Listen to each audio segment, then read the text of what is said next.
إله إلا الله الله أكبر محمد رسول الله يا حبيب الله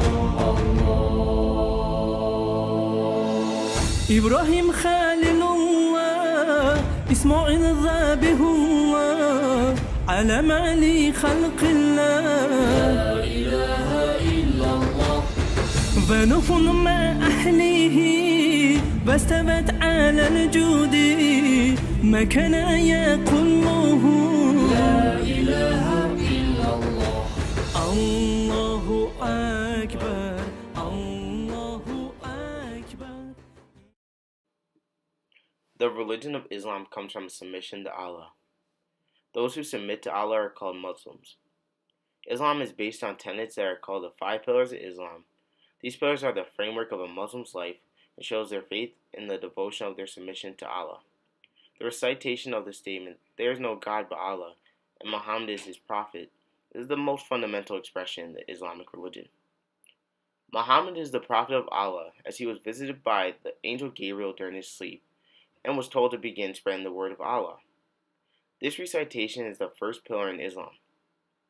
This pillar stresses the monotheistic nature of Islam and appears in many Islamic signs, buildings, and books. Not only that, but reciting this statement 3 times in front of witnesses is all that anyone needs to do in order to become a Muslim. The second pillar of Islam is praying. Muslims are to pray 5 times a day. This occurring each day in the early morning, noon, mid-afternoon, sunset, and evening. When Muslims prepare to pray, they face the direction of the Kaaba. The Kaaba is a small cube-shaped building in the courtyard of the mosque known as Masjid al-Haram in Mecca, Saudi Arabia. Muslims do not worship the Kaaba but face it because it is considered the holiest place on earth. Allah declared that when all Muslims pray, they all face one direction, as it shows unity in the religion. To add on, the body, clothes, and place of prayer must be clean before praying. Each prayer has its own motions and directions to follow. For example, when reciting Niyat, you must stand in respect and attention. Put the world behind you and bring your hands to your ears. Have your palms forward and your thumbs behind your earlobes. These different motions connect all Muslims with Allah. It shows that Allah is the highest being and shows respect, honor, and devotion towards Him. The third pillar of Islam is Zakat.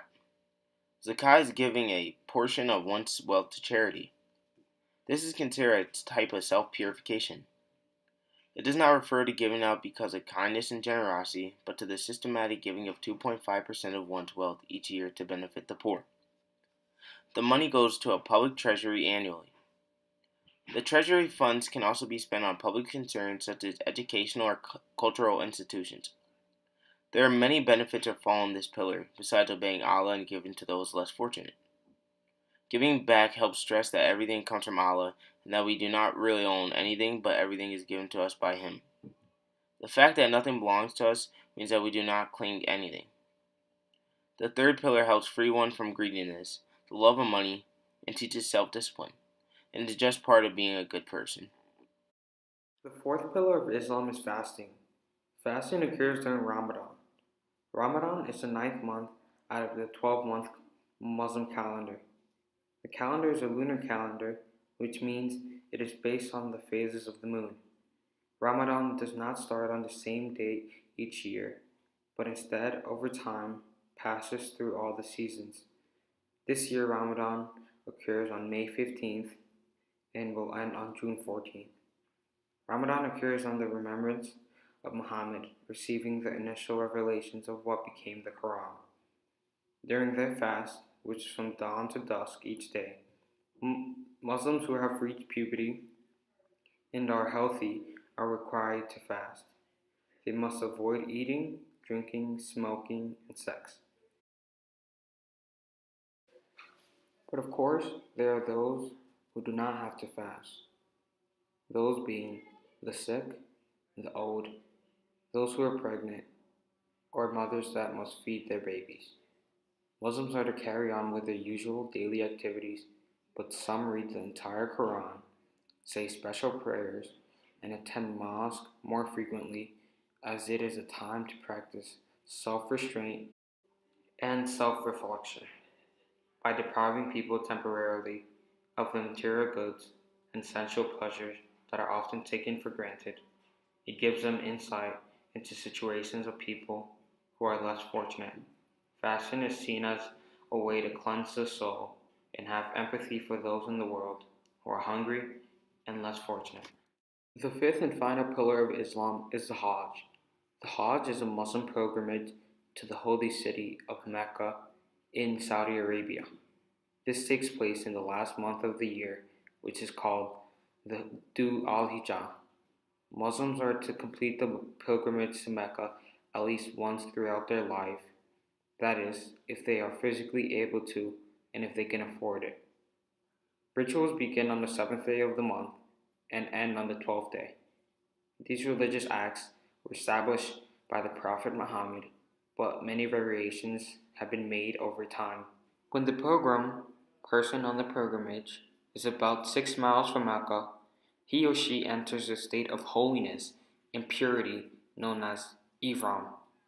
They are to put on the ihram garments that are 2 white seamless sheets that are wrapped around the body. Pilgrims ought to not cut their hair nor their nails until the pilgrimage rituals are over.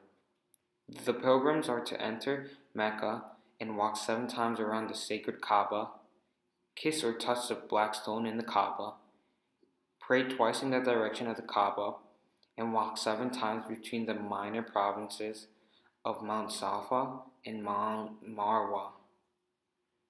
On the 7th day, the pilgrims are reminded of their duties.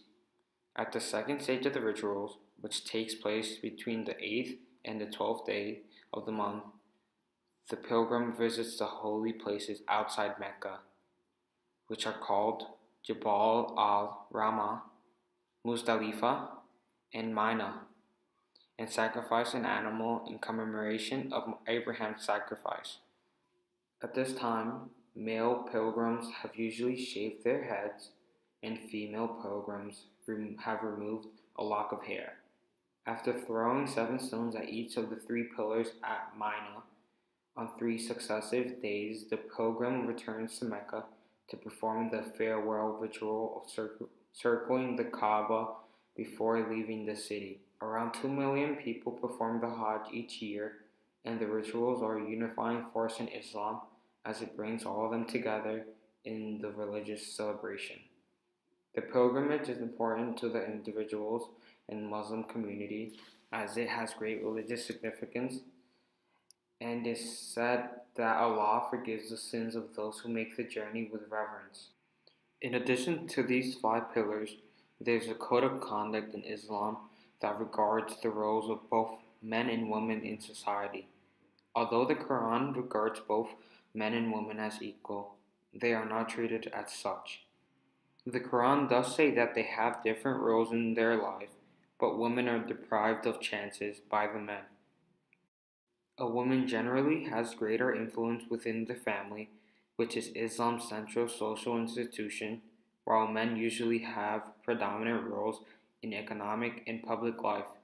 It is the duty of the woman to take care of their children and also to take care of their husband, while the men have to work and provide for his family. In conclusion, the life of a Muslim is wrapped around the idea of either being a man or a woman, and greatly influenced by the 5 pillars of Islam. We hope our short film has helped you either remember or learn about the 5 pillars and gender role. Thank you for watching and have a wonderful day.